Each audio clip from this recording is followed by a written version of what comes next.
Welcome back to the channel, everybody. Today I'm fishing aboard the McChicken with Jake. You might remember him from the video where we went private pond fishing and got kicked out. He knew somebody's grandmother's, mother's, aunt's, brother's, friend's, nephew. But today we're on public body water and we're gonna see what we can catch. Let's do it!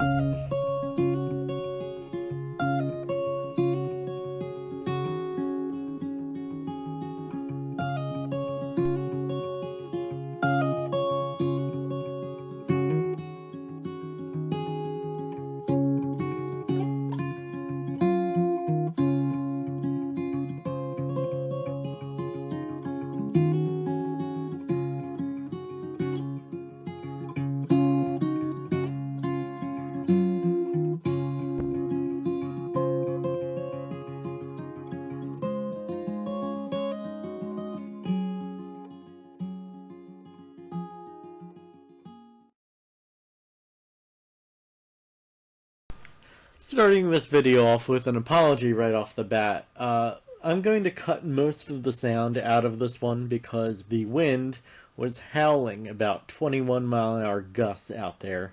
Very glad that I'm on a Triton bass boat, so I'm not being blown around in the wind. And the fish are biting. I got a pickerel on here almost right away, and it took a floating fly that was just bobbing in the wind. So it's gonna look like a pretty good day out here.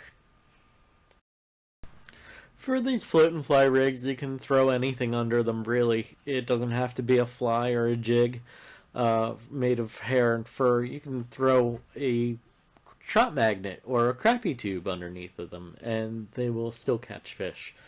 One of my favorite trout magnets, and the one that I'm tossing out here, is a black and chartreuse belly.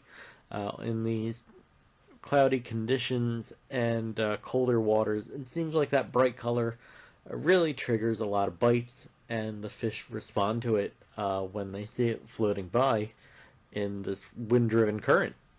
Here's two in a row.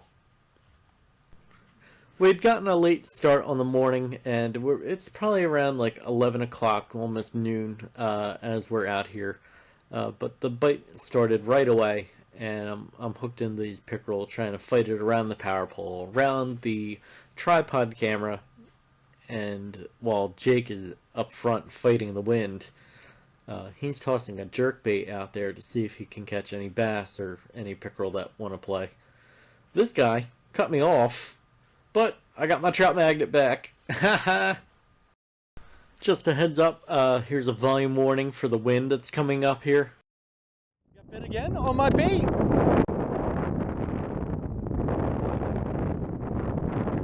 Oh, nice. Dude, that's awesome. Big fish or big pickerel here. So one of the reasons I wanted to fish with Jake is so he could test some of the baits that I've been carving. I gave him one of my golden shiner crankbaits that I made, and I think this was his second cast, maybe even his first. He got bit on it twice, and finally this 18-inch pickerel hammered it. So he was a believer of it right away, and it's a pretty big pickerel for this particular body of water we're on. It used to be filled with large pickerel, but somehow very small ones, 10, 12 inches, kind of took over.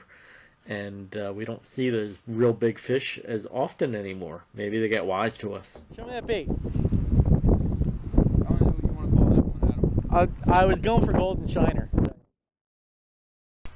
Since Jake was getting bit on some of my lures, I figured, hey, I might as well try it myself. So I pulled out a jerk bait and tried to pull it over the top of this shallow grass. I want to turn on the sound again so you can really hear this wind noise.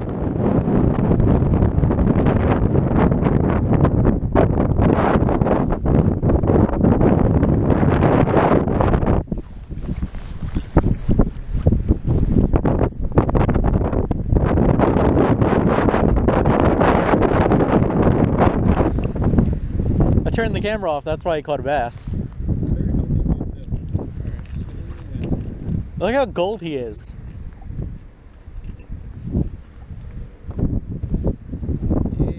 Yeah, good looking bass. Nice and healthy.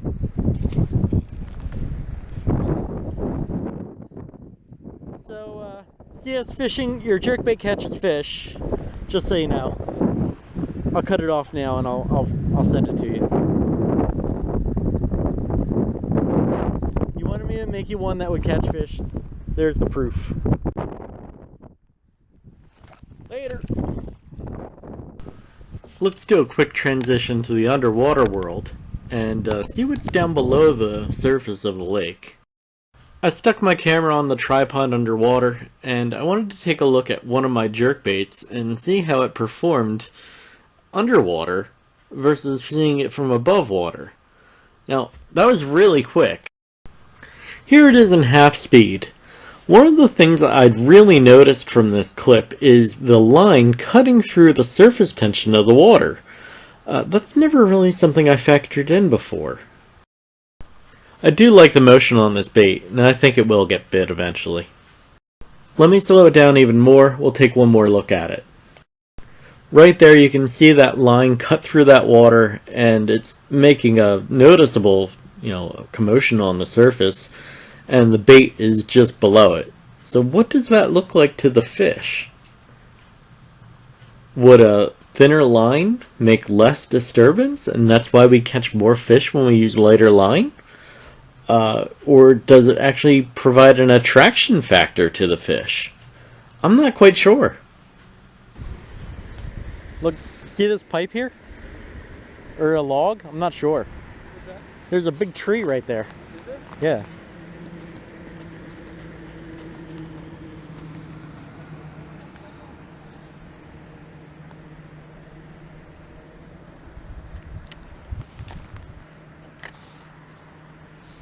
Another one there. And there. I do not like red or orange crankbaits. Oh, wow. For a long time I didn't either. But I've gotten my ass kicked on them enough in tournaments that I'm like, alright, I need to figure them out.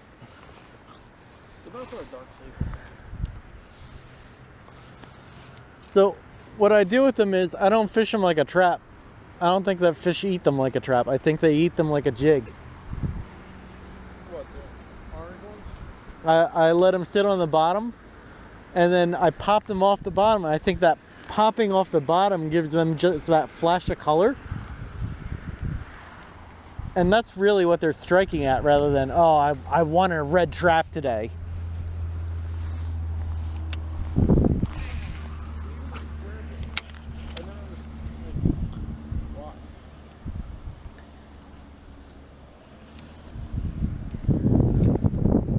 But I like to throw them in like dirtier water, like mud. Yeah, me too. Or heavy grass, like the Potomac, or even the flats. If you've got like a good grass bed, I think that flash of red coming through that grass, that's what triggers the bite more so than the fact that it's, a red trap.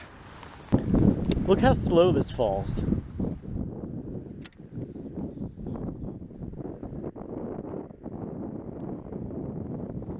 I can let that hit the top of the grass and then just pop it up.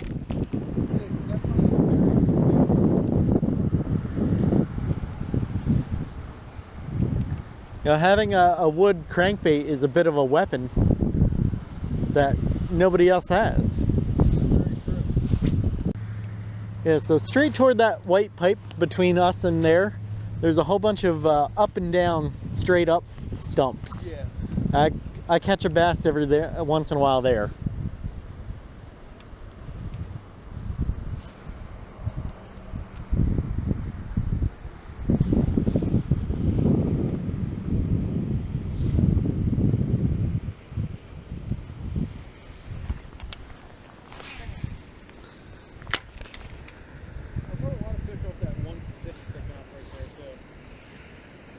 The signpost?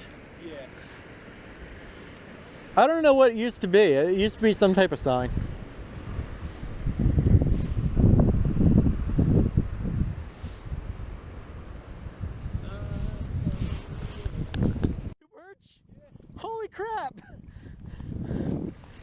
2 for 1! 2 for 1 on the trap I made. I was gonna say, that's a giant perch. I thought it was one perch. Yo, that's incredible. That's a first for me. Got to take a picture of that. Good. That's Instagrammable. That's awesome. Is that your first time catching fish with one fish? 2 fish on 1 bait, yeah. The perch are over there, by the way. But I'll bounce a blade bait off the bottom. Oh my god. That's awesome. The best part about it too is your bait. Got the 2 for 1 special.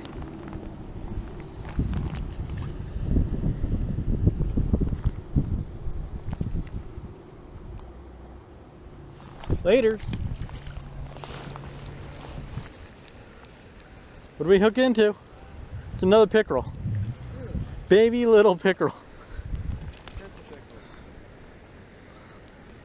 Oop. Nope. But now he's in your cup holder. Trying to drive away.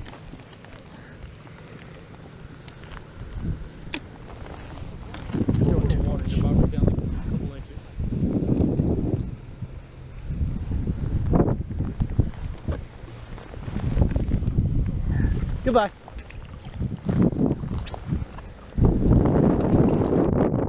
So Jake, how do you catch fish in the wintertime? You throw the biggest bait that you have in your boat, apparently.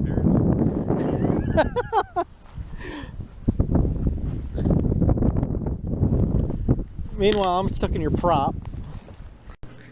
Back to the lure testing, and I've given Jake a micro crankbait. It only has 1 treble hook on it, and if any pickerel bites this, it will probably be devoured in 1 bite.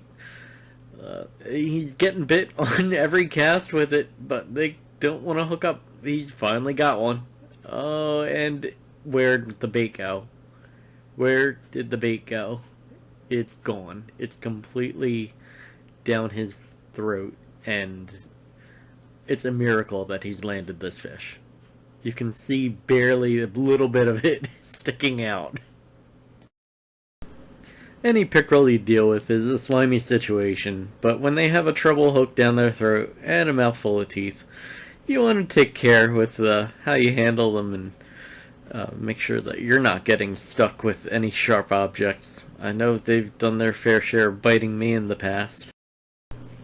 Showing up to work on a Monday with a bunch of holes in your hands, it's kind of hard to explain that to your boss. Like, why are you bleeding everywhere? Well, I caught a fish that had teeth. It's not really a good look in a professional environment. Most other people are dealing with office parties in December. I'm dealing with fish catches. I think that's a good problem to have.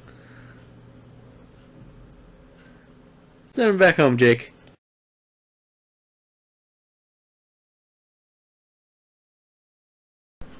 At this point, the bite got so furious that we decided to tie on topwaters in December. We had found 50-degree water where the rest of the lake was in the high 40s, and we thought maybe we can get them to come up. And sure enough, they would. Here's a catch on one of my homemade topwaters. I made a Zara puppy imitation, and it worked for Jake. I'm tossing one myself, and he's racking them up from the front of the boat. I'm racking them up from the back. Let's see if we can get a double going. Twitch, twitch, twitch, twitch, and oh, yep, they're eating it off the surface. Pickerel tend to be sticklers about color. Anything bright, flashy, fancy, it attracts their attention. They see something that they want to eat and they go and smash it. They're really reliable in that way. And a lot of newer fishermen love to catch them because of how aggressive they are. If you like topwater, if you like exciting strikes and, decent fights, pickerel aren't a bad thing.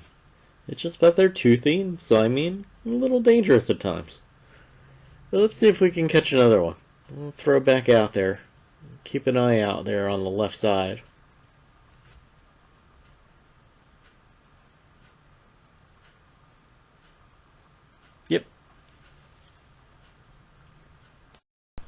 when you think about how many predators are actually in this small area that we're fishing in, and how many small bait fish must be out there too, compared to the number of predators, those bait fish must be getting marauded constantly by these toothy little water wolves. Imagine that coming at you. I hope you enjoyed this trip aboard Jake's boat on a warm December day. We sure had fun filming it. We had a lot of laughs and good time, as we normally do whenever we get to fish together. And I think that we both have a few techniques that we're going to use in our next tournament at this body of water that we didn't have in our arsenal before.